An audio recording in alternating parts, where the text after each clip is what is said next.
Iran থেকে ফেরানো হচ্ছে বাংলাদেশিদের। প্রধানমন্ত্রীর অনুপস্থিতিতে সংসদে তার দায়িত্ব কে পালন করবেন? প্রজ্ঞাপন জারি। ইরানের পারমাণবিক বিদ্যুৎ কেন্দ্রে ক্ষেপণাস্ত্রের আঘাত, উত্তেজনা কমানোর আহ্বান রাশিয়ার। ক্ষমা চেয়েছেন নাসিরউদ্দিন পাটোয়ারি।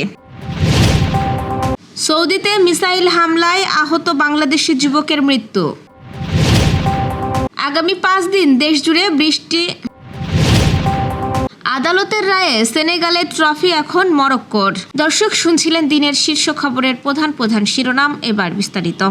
তার আগে আমাদের ইউটিউব চ্যানেল সাবস্ক্রাইব করুন এবং সব খবর পেতে ফেসবুক পেজ ফলো করে রাখার পাশাপাশি ওয়েবসাইট ভিজিট করুন। ইরান থেকে দেশে ফিরতে ইচ্ছুক বাংলাদেশি নাগরিকদের ফেরানোর উদ্যোগ নিয়েছে সরকার। সবকিছু ঠিক থাকলে আগামীকাল বৃহস্পতিবার থেকে এই কার্যক্রম শুরু হতে পারে বলে জানিয়েছে সংশ্লিষ্ট সূত্র। পররাষ্ট্র মন্ত্রণালয়ের কর্মকর্তারা জানিয়েছেন, প্রথম তাদের সড়কপথে ইরান সীমান্ত দিয়ে আজারবাইজানে নেওয়া হবে। পরে বাকুর হায়দার অলিয়েভ আন্তর্জাতিক বিমানবন্দর থেকে বিশেষ চার্টার্ড ফ্লাইটে তাদের ফিরিয়ে আনা হবে। তারা আরও জানান, বিষয়টি তদারকির জন্য তুরস্কে বাংলাদেশের রাষ্ট্রদূত এম আমানুল হক আজারবাইজান যাচ্ছেন। এছাড়া প্রত্যাবাসনে সহযোগিতা করতে ঢাকা থেকে পররাষ্ট্র মন্ত্রণালয়ের 2 জন কর্মকর্তাও মঙ্গলবার রাতে বাকুর উদ্দেশ্যে রওনা হয়েছেন। ত্রয়োদশ জাতীয় সংসদে প্রধানমন্ত্রী তারেক রহমানের অনুপস্থিতিতে তার বিকল্প হিসেবে সংসদীয় দায়িত্ব পালনের জন্য নির্দিষ্ট মন্ত্রীদের নাম চূড়ান্ত করেছে সরকার। নতুন সিদ্ধান্ত অনুযায়ী প্রধানমন্ত্রীর কার্যালয়ের কার্যক্রম পরিচালনার দায়িত্বে থাকবেন স্থানীয় সরকার, পল্লী উন্নয়ন ও সমবায় মন্ত্রী মির্জা ফখরুল ইসলাম আলমগীর এবং স্বরাষ্ট্রমন্ত্রী সালাউদ্দিন আহমেদ। মঙ্গলবার রাতে মন্ত্রিপরিষদ বিভাগ থেকে জারি করা এক প্রজ্ঞাপনে এই দায়িত্ব বণ্টনের বিষয়টি নিশ্চিত করা হয়েছে।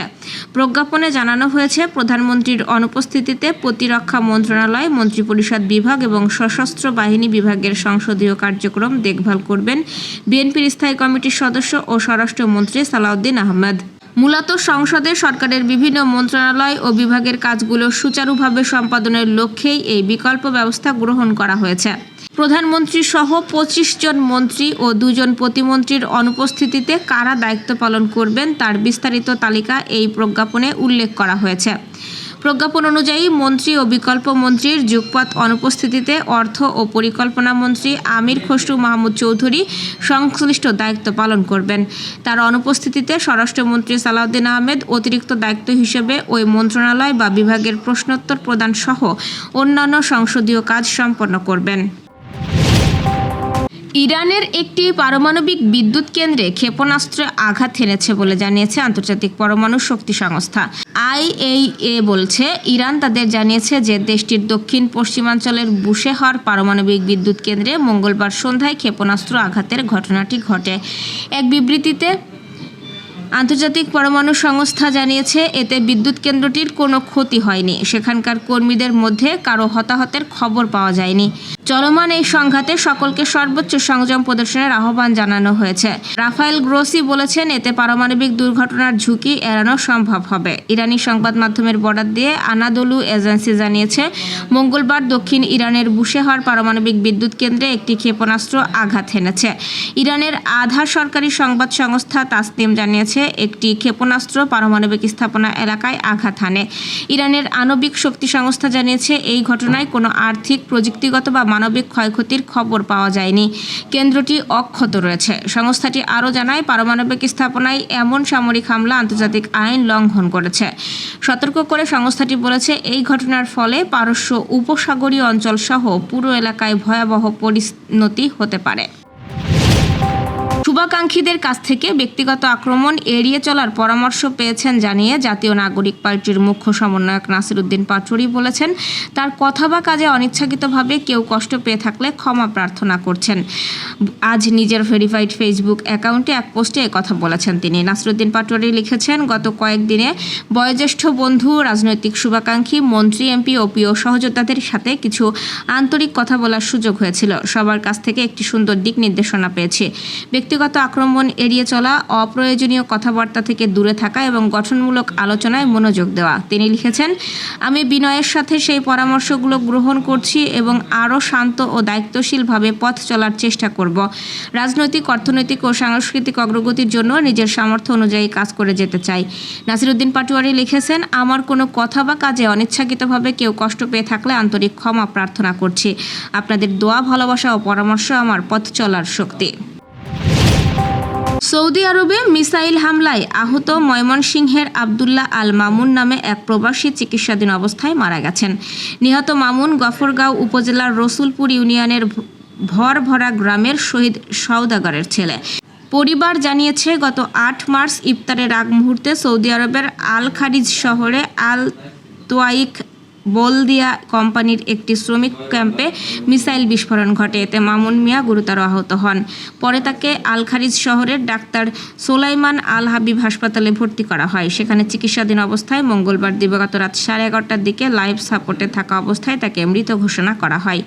বর্তমানে তার মরদেহ হাসপাতালের মর্গে রয়েছে।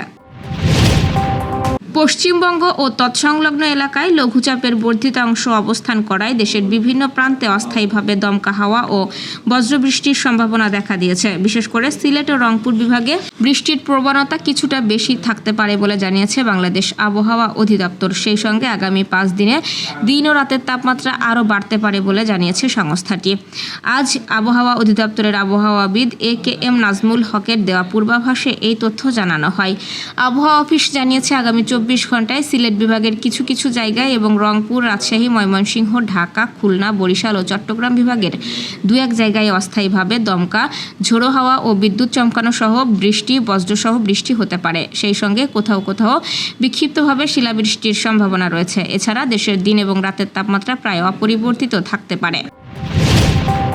গত জানুয়ারিতে হট্টগোল বেঁধে যাওয়ায় ফাইনালে সেনেগাল বিজয়ী হয়েছিল, কিন্তু আপিল বিচারকরা তাদের সেই জয় বাতিল করে মঙ্গলবার নাটকীয়ভাবে আফ্রিকা কাপ অব নেশনসের শিরোপা দিল মরক্কোকে। কনফেডারেশন অব আফ্রিকান ফুটবল বলেছে, তাদের আপিল বোর্ড সেনেগালকে ফাইনালের অযোগ্য দল ঘোষণা করে রায় দিয়েছে। তাদের অতিরিক্ত সময়ের 1-0 গোলের জয় আপনা আপনি স্বাগতিক দেশ মরক্কোর জন্য 3-0 গোলের জয় হিসেবে বিবেচিত হয়েছে। গত 18 জানুয়ারি রাবাতের ফাইনালে কোচ পাপে থিয়াওর নেতৃত্বে সেনেগাল খেলোয়াড়রা স্টপেজ টাইমে প্রতিবাদ জানিয়ে 15 মিনিট মাঠের বাইরে ছিল। ভক্তরাও মাঠে ঢোকার চেষ্টা করেছিল। এই বিশৃঙ্খলা তৈরি হয়েছিল যখন মরক্কোকে পেনাল্টি দেওয়া হয়। ওই সময় 2 দলের স্কোর ছিল গোলশূন্য। প্রাথমিক শাস্তিমূলক শুনানিতে CAF $10 লাখ ডলারের বেশি জরিমানা আরোপ করেছিল। একই সঙ্গে সেনেগাল ও মরক্কোর খেলোয়াড় ও অফিসিয়ালদের নিষিদ্ধ করা হয়, কিন্তু ফলাফল অপরিবর্তিত ছিল। সেনেগালের আপিল করার সুযোগ আছে, কিন্তু ক্রীড়া আদালতে এই ধরনের আপিলের রায় হতে হতে 1 বছর লেগে যায়। ততদিনে 2 দলের আসন্ন বিশ্বকাপে খেলার লম্বা সময় পার হয়ে যাবে। আপিল বিচারকের রায়ে 1976 সালের পর প্রথমবার আফ্রিকান শিরোপা জিতল মরক্কো। সেনেগাল দ্বিতীয় ট্রফি জিতলেও হারালো। 3 আসরে দ্বিতীয়বার চ্যাম্পিয়ন হয়েছিল তারা। দর্শক, এই ছিল এখনকার আয়োজন। পরবর্তী খবর দেখুন বেলা 2:30টায়। এতক্ষণ সাথে থাকার জন্য ধন্যবাদ।